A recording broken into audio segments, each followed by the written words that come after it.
All right, Matt Ferrell, there are enough tag teams on each roster to split these belts up finally. What do you think? Oh, I think you got to. We've got several teams that I enjoy seeing just kind of Yeah. doing nothing. We haven't gotten to the level of like the Federation era or the Attitude where there were tag team feuds not around the titles. If they're Yeah. only going to book tag team feuds around the titles, we need to split the titles back up. Yeah, I think it's definitely warranted. You know, you got the LWO, all these guys that were in these qualifying matches that we'll go over in a minute. And then the teams outside of that, I think there's at least 6 or 7 teams on each roster that could easily be thrown into a tag team the title discussion, and we'd be totally fine. So I think unifying them to start was kind of like whatever. It was obviously made to make the bloodline stronger and better, and to kind of let things flatten out and figure out within the tag division. And it's certainly done that. So I think it's definitely time. And low key, I think this would be an opportunity to do it. I would have the Judgment Day lose to Bate and Dunne and just have the general managers be like, hey guys, we're splitting the belts up. And then the Raw guys can take their belts and the SmackDown champs are Pete and Dunne. That's just pretty much what I would spoiler. That's what I would do. Just tell them it's done for. Like when Pete and Dunne, like two bad guys. I don't know. I feel like if you're doing something like that, that's something you could do at WrestleMania, where they're in some multi-man match, get guys on the card, and you have multiple falls. I just think it was just like, hey, that's it. No more is kind of weird, especially this close. Yeah. Well, I would use wrestling. I would do like on the Raw side. I think there's a plethora of talents, of strong tag teams that I would just have like a tournament leading up to it. That would be my basic idea. You have your 8-team tournament and then you have your finals at WrestleMania. But I originally thought that we were going to get a weird 3-way match here and we get like a double pin or whatever. But how we got here, let's take a second and talk about that. All right. Initially, on SmackDown, we had a fatal 4-way tag team match to qualify for the SmackDown after to qualify for the Chamber. You hear all that? It's true. So it was LWO, Pretty Deadly, Humberto and Angel with Pete Dunne and Tyler Bate. The winner of that would face the winner on the next following Raw. It was DIY, the Creed Brothers, Imperium, and the New Day. So obviously what we got was DIY versus Pete Dunne and Tyler Bate. And then Pete Dunne and Tyler Bate won a good match. The ceiling was so high with those two teams that I thought we were going to get an absolute classic. We ended up getting a solid tag team.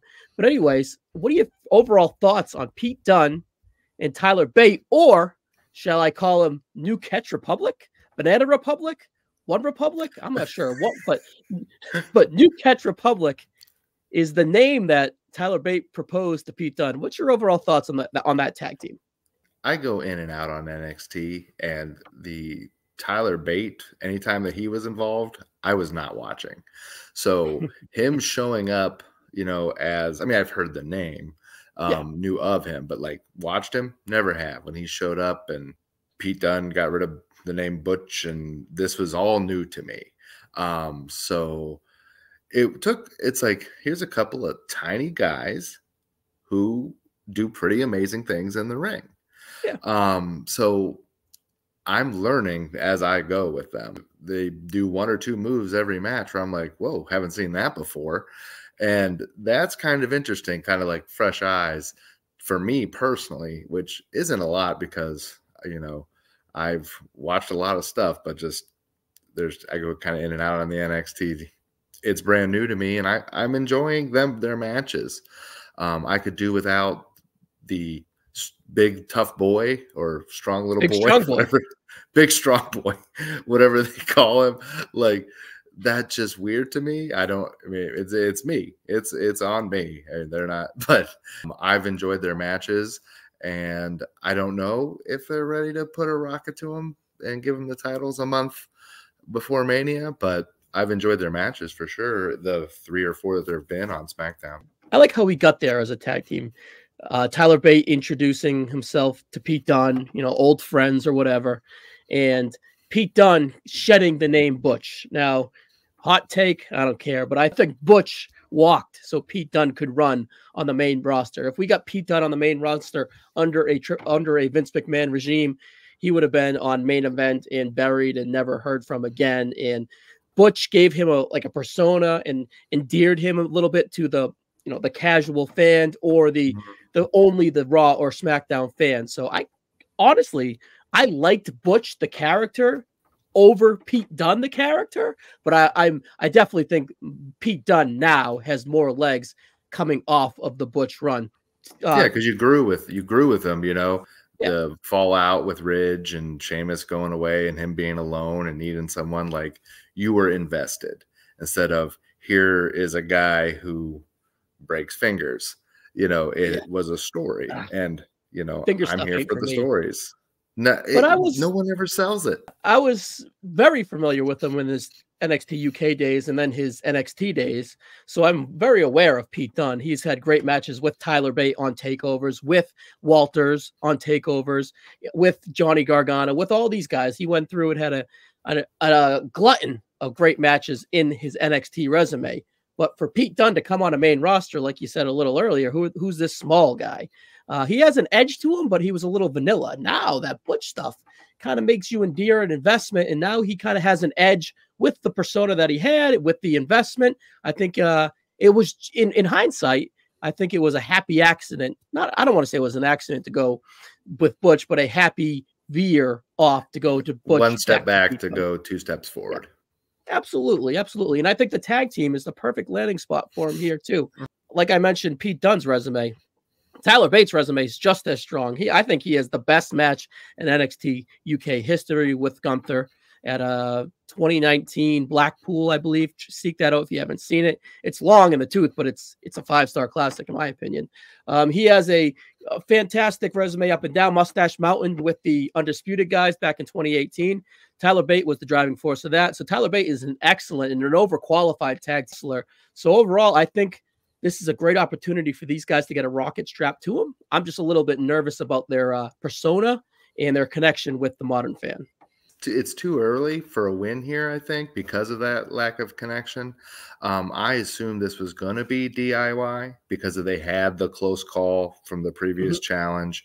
They've been around slightly longer on the main roster. And that's why I thought this was going. And then I thought maybe DIY beats them in Perth, but I just don't think Dunne and Bate are ready yet.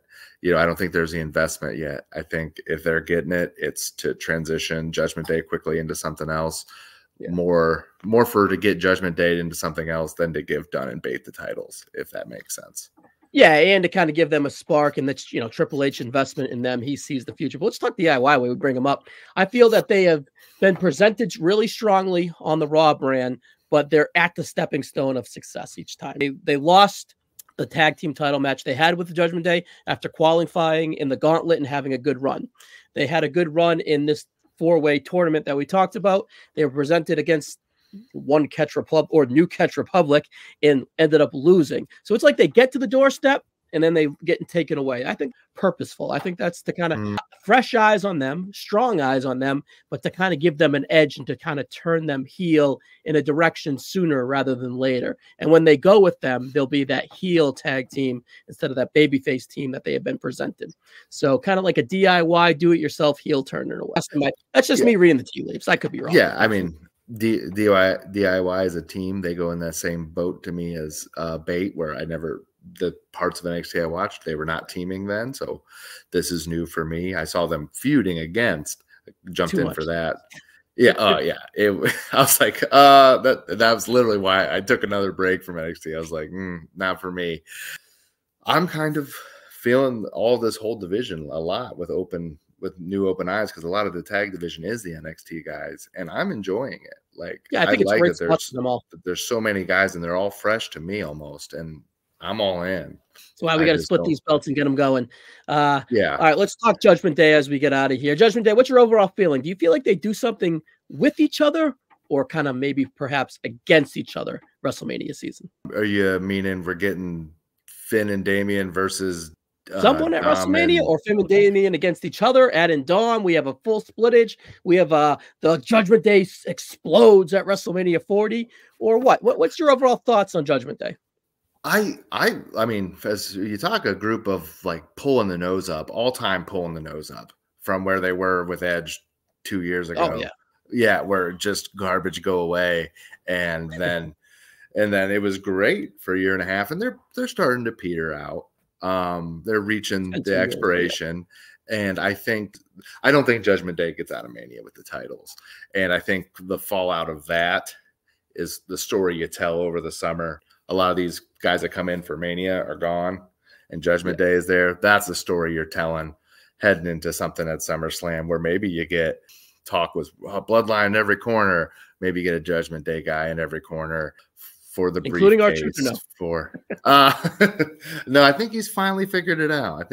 I mean that got a little long in the tooth. Like the beating, I felt should have been worse for Truth. Like they would turn on, like just they needed to just mob stomp him and get tons of heat, but it would just be kind of like a punch and he'd be back. And I think they're probably losing at least half those titles to Miz and Truth at Mania is what I'm thinking. And then then they start falling apart, and Money in the Bank, SummerSlam, we're talking Judgment Day v. Judgment Day. Yeah, I could see that timetable a little more likely than the accelerated one for WrestleMania. But either way, I think they could still have some substance together, but I think they would need to kind of shake things up and take another direction somewhere else. And I think they're just too big for the tag team titles as is right now. Yeah. And I don't want to say they're holding them hostage. They're just kind of holding them. It feels like a placeholder run in getting ready for something else. I don't think they're bad tag team champions. I just think that the tag team titles will see better days in 2024 than they are now. They're waiting for someone to be ready. Exposure. Yeah, they're waiting for one of these teams to be ready, and whoever that is. I mean, honestly, it'll probably end up being Truth and Miz dropping it to whoever's ready. Yeah, I'm not sure if I want to see an awesome Truth silver watch moment at WrestleMania. I'm not saying I want to see that either. I'm just saying, I mean, I can see it though. I definitely can see that. Yeah, I mean, I've been watching 35 years of WrestleManias, and I can see, we all can see what's happening. Yeah, I know. All right, well, maybe perhaps that's only for the SmackDown title in Perth, and they do that for just the Raw, and then we kind of get whatever that way.